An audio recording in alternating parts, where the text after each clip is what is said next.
I've been thinking more and more recently about what it means to actually read. What are you doing when you're sitting down to read a book? What is going on in your brain? There's a lot of conversations happening right now about men in reading, why maybe people aren't reading as much as they used to, why men don't read as much as women, and that's also converged with the conversation about AI. You can now use these chat GPTs and other language models to summarize information for you and make it to where you don't necessarily have to crack open a book if you don't want to. There's several layers to this. I think if you're reading fiction, you're approaching reading with a different goal in mind than if you're reading history, for example. And I read a lot of both. My brain, I think, does different things when I'm reading history versus when I'm reading fiction. When I'm reading history, I'm reading to, one, learn about the thing that I'm trying to learn more about, but also to sort of become immersed in it, to become immersed in the research that the historian has done and try and glean some of that, but also to try and figure out how they arrived at the information that they arrived at. You could make an argument, perhaps, that using AI to summarize historians' arguments is a great use of AI, that might be one of its better uses, to summarize. I have seen some people say this out loud in public, and I think the best form of pushback I've seen to that was what Ezra Klein said in this interview. I have not, and not for lack of trying, and I think not for lack of being informed or interested in the issue, found a way that I consistently use AI in my work. Essentially, his point is most of the process, most of the efficacy of the reading process, is, at least with regard to research, is that you digest information, that you internalize information, and you're not thinking about it on a face value sense. You're not just thinking about the facts, the numbers, the dates. You're thinking about what it all means. But having AI summarize a book or a paper for me is a disaster. It has no idea what I really wanted to know. It would not have made the connections I would have made. And so that is, again, to my stance on this as somebody who thinks it's the time I spent researching that was the most important time. Having AI do research for me is a bad idea. In a way to put it simply, if you're reading history, if you're reading nonfiction, the point is not necessarily how much information, how much facts can you compile into a document and then use later. It's how much can you think about those facts and how much can you put them into context with regard to everything else you've ever read.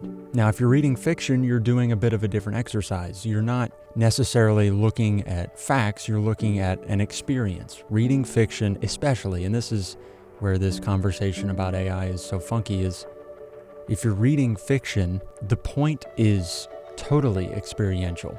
It's what did it make you feel? What did the prose elicit in you? It's very emotional.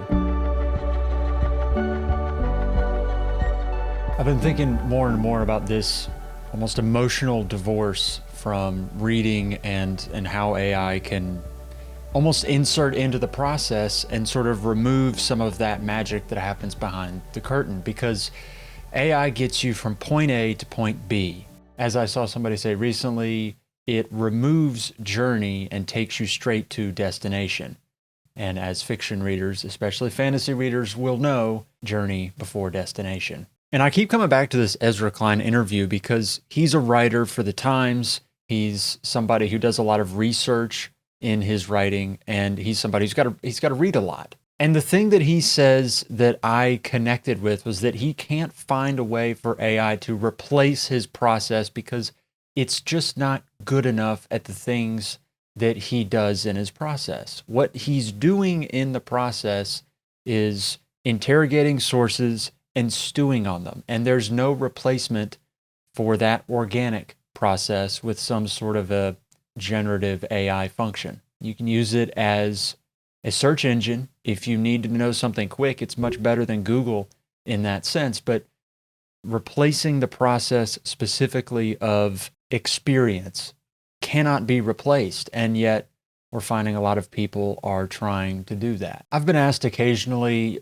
what I enjoy about the history podcasting business, about distilling a bunch of information from a bunch of different books and putting it into a 3 or 4 hour history podcast. I've made several of them, and the process for me is what makes it so fun. And you see this a lot with different experts or creatives that you're trying to ask them for, how did you get from point A to point B? And the answer they always give you is not a point A to point B answer. It's, this was the journey that I took. And you're always kind of left unfulfilled by that answer because it doesn't really tell you how to go from point A to point B. It just tells you how to experience the journey, or at least how that person did. And I was looking around trying to find an example of somebody reckoning with this whole lack of journey part of the process here with AI. And I found this poem. It's a poem by Joseph Fasano. The title of the poem is "For a Student Who Used AI to Write a Paper." And I just found it fascinating. It says, "Now I let it fall back in the grasses. I hear you. I know this life is hard now. I know your days are precious on this earth. But what are you trying to be free of? The living? The miraculous task of it? Love is for the ones who love the work." That's something that I keep coming back to. As Fasano says, love is for the ones who love the work. I think the product that you get out of the work is the joy of the work. It's the journey before destination. It's the process of chewing on information for an extended period of time and allowing your brain to marinate on things that is the reward for putting in the time. So I think that line is beautiful. Love is for the ones who love the work. All of that to say, I've been thinking quite a lot about AI and reading, and I've been seeing the news stories about college students who are just showing off their ChatGPT prompts when they graduate, and how people are starting to reckon with how AI is inserting itself into their studies and research and reading.